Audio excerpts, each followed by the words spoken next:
नमस्कार प्यारे बच्चों, कैसे हैं आप। आशा है कि आप स्वस्थ होंगे, सुरक्षित होंगे और अपना अध्ययन का कार्य कर रहे होंगे। चलिए एक छोटी सी बात कह के अपना आज का अध्याय शुरू करते हैं।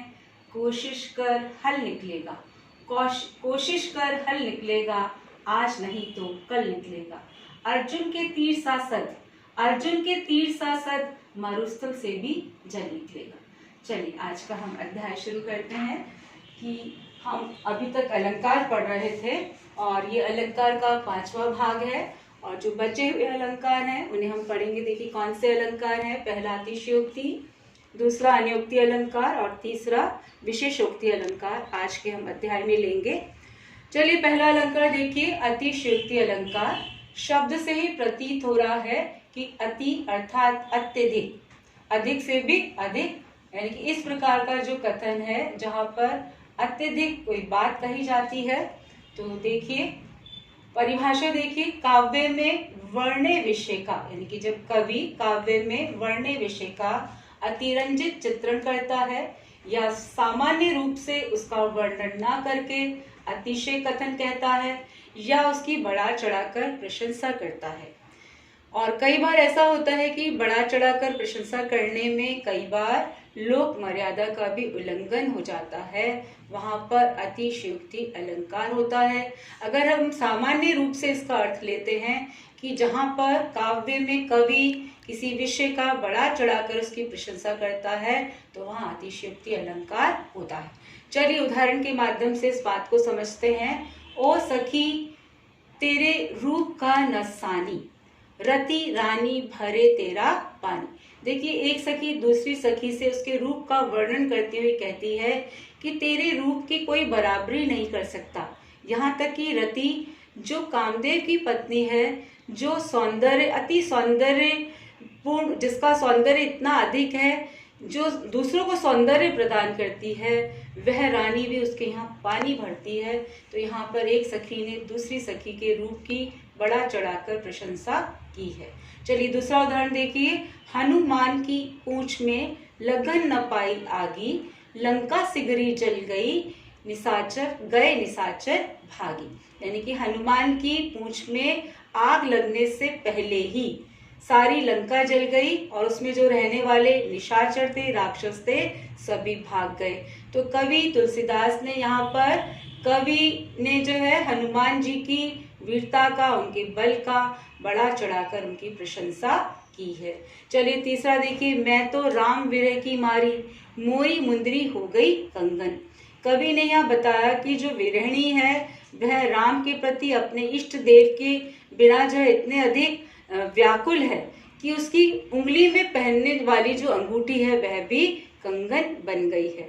बच्चों ये सोचने का विषय है, आप भी एक बार सोच के देखिए कि किस प्रकार उंगली में पहनने वाली जो मुंदरी है वह कंगन कैसे बन सकती है। तो यहाँ पर भी कवि ने अतिशयोक्ति अलंकार का प्रयोग किया है। चौथा उदाहरण देखिए, धनुष उठाया ज्यों ही उसने और चढ़ाया उस पर बाण, धरा सिंधु नभ कांपे सहसा, विकल हुए जीवों के प्राण। जैसे ही युद्ध भूमि में वीर ने अपना धनुष उठाया और उस धनुष पर जब बाण को चढ़ाया तब क्या हुआ, धरा धरती सिंधु नभ सभी कांपने लगे और सभी उस पर रहने वाले जीव जंतु विकल हो गए। तो इस प्रकार से कवि ने उस वीर योद्धा की वीरता का वर्णन बढ़ा चढ़ाकर किया है। अर्थात जहाँ पर कवि बढ़ा चढ़ाकर प्रशंसा करता है वहाँ पर अतिशयोक्ति अलंकार होता है। चलिए दूसरा अलंकार लेते हैं, अन्योक्ति अलंकार। शब्द से ही प्रतीत हो रहा है कि अन्य उक्ति, यानी कि अन्य कथन। अब देखिए किस प्रकार से अन्य कथन की बात होती है। जिस काव्य में कवि जो है अप्रस्तुत का वर्णन कर उसके द्वारा प्रस्तुत का बोध कराता है। कई बार हम घरों में भी देखते हैं कि हमारी माताएं कहना किसी और से चाहती हैं और कह किसी और से देती हैं। और सामान्य जीवन में हम जो है मित्र भी इस तरह की कई बातें करते हैं। तो आप सोचिएगा, एक बार पढ़ लीजिए, अप्रस्तुत को उपमान माना जाता है और प्रस्तुत का आशय जो है उपमेय से होता है। अप्रस्तुत के वर्णन में अन्य की प्रतीति होती है और कई बार यह कथन व्यंग्यपूर्ण कथन भी होते हैं। दोबारा से एक बार समझ लें, जो अप्रस्तुत है वह उपमान है और जो प्रस्तुत है वह उपमेय है। चलिए देखिए, उदाहरण के माध्यम से समझते हैं। माली आवत देखी के कलियन करी पुकार, फूले फूले चुन लिए काल ही हमारी बात। इसमें कबीर दास जी ने अपने दोहे में बताया कि माली को आता हुआ देखकर कलियां आपस में पुकारती हैं कि देखो, माली ने फूले फूले हुए जो फूले थे, विकसित थे जो फूल थे, उनको चुन लिया है और कल जब हम भी फूल बन जाएंगे तब हमारी भी बारी आ जाएगी, तब माली भी हमें तोड़कर ले जाएगा। अब इस दोहे के माध्यम से कवि ने बताया कि जीवन नश्वर है। आज अगर बूढ़ों का नंबर है, जिनकी उम्र हो चुकी है, तो कल उन युवाओं के जब उम्र हो जाएगी तब वह भी काल के ग्रस्त में चले जाएंगे। अर्थात यह जीवन कैसा है? नश्वर है। कवि ने अप्रस्तुत का वर्णन करके प्रस्तुत रूप में यह बताया कि जीवन कैसा है? नश्वर है। चलिए दूसरा उदाहरण देखिए। अरे हंसिया नगर में ज्यो आपू विचारी, कागनी सो प्रीति करी, कोयल दई बिगाड़ी। यानी कि ये ऐसा नगर है जहां पर काग से, कौवे से तो प्रीत की जाती है और कोयल को धिक्कारा जाता है। तो कवि इस पंक्तियों के माध्यम से कहना चाहता है कि हे सज्जन पुरुष, इस नगर में जाने से पहले सोच ले, क्योंकि ये नगर ऐसा है जहाँ पे गुणवानों का सम्मान नहीं किया जाता, जो मूर्ख व्यक्ति है उसका सम्मान किया जाता है। तीसरा देखिए, नहीं पराग नहीं मधुर मधु, नहीं विकास इहि काल, कली अली कली सो विद्यो आगे कौन हवाल। कवि ने यहाँ पर भंवरा और फूल के माध्यम से बताया है कि कवि बिहारी राजा जय सिंह को जो है इस दोहे के माध्यम से बताना चाहते थे कि जो तेरी नव विवाहित स्त्री है, आज तो उसके जो है मोह में इतना अधिक उलझ गया है कि तुझे अपने उत्तरदायित्व का भी ध्यान नहीं है। तो कवि ने यहाँ पे भंवरे और पुष्प के माध्यम से, कली के माध्यम से अपनी बात को कहने का प्रयास किया है। चलिए चौथा उदाहरण देखते हैं। जिन दिन देखे वे कुसुम, गई सुवीती बहार, अब अली सी गुलाब में अपत कटीली डार।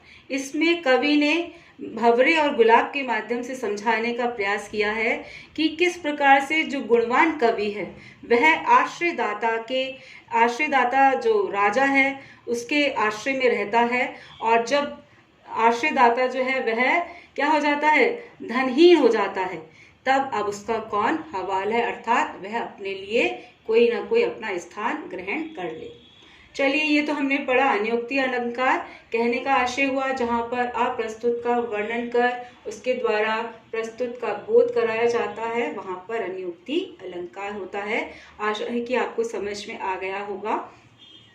विशेषोक्ति अलंकार देखिए, जहाँ पर विशेष उक्ति की बात हो रही है, जहाँ कारण के होने पर कार्य के न होने का वर्णन किया जाता है। जहाँ पे कारण तो है लेकिन कार्य संपन्न नहीं हो रहा। दोबारा से देखिए, कार्य सिद्धि के समस्त कारण के होते हुए भी कार्य का ना होना और ना ही किसी फल का प्राप्त होना, वहाँ पर विशेषोक्ति अलंकार होता है। उदाहरण के माध्यम से स्पष्ट हो जाएगा कि कारण के रहते हुए भी कार्य संपन्न नहीं हो रहा। बरसे जल फले न ठूठ, मिले गुरु ज्ञान से बदले ना मूर्ख। देखिए कितना आसान सा है कि जल बरसता है लेकिन जो है ठूठ जो है वह पल्लवित नहीं होता। गुरु के होते हुए भी, गुरु ज्ञान के होते हुए भी जो मूर्ख व्यक्ति है उसमें किसी प्रकार का परिवर्तन नहीं आता, वह मूर्ख का मूर्ख बना रहता है। यानी कि कारण तो है लेकिन ठूठ पर फल नहीं आ रहे हैं और किसी भी प्रकार से मूर्खता में ज्ञान विकसित नहीं हो रहा, यानी कि कारण के होते हुए भी कार्य संपन्न नहीं हो रहा। दूसरा उदाहरण देखिए, तू मिटा रही खुद को करी फड़ा माझी है।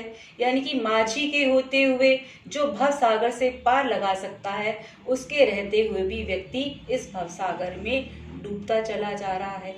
चलिए तीसरा देखिए, मन में गुस्सा भरा है पर कहा नहीं जाता। यानी कि कारण तो है लेकिन कार्य नहीं हो रहा। चौथा देखिए, जल बीच जल बिच मीन प्यासी, मोही सुनी सुनी आवे हासी।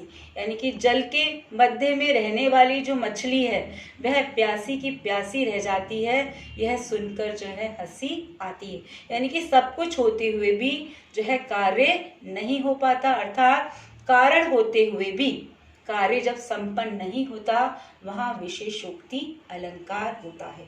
तो बच्चों आज हमने पढ़ा अतिशयोक्ति अलंकार, अन्योक्ति अलंकार और विशेषोक्ति अलंकार। आशा है कि आपको समझ में आ गया होगा। और आज का जो हमारा अभ्यास का कार्य है वो है अतिशयोक्ति अलंकार, अन्योक्ति अलंकार तथा विशेषोक्ति अलंकार की परिभाषा उदाहरण देकर आपको स्पष्ट करनी है। आप इस प्रश्न को अपनी उत्तर पुस्तिका में अवश्य ही हल करेंगे। अगर आप इसको जो है लिखकर हल करते हैं तो अवश्य ही आपका जो ज्ञान है वो स्थायी होगा। और जो अगला हम पाठ लेंगे वो भी अलंकारों पर ही आधारित होगा। और प्यारे बच्चों, आपको समझ में आ रहा है या नहीं आ रहा तो अपने सुझाव और अपने कमेंट बॉक्स में लिखें।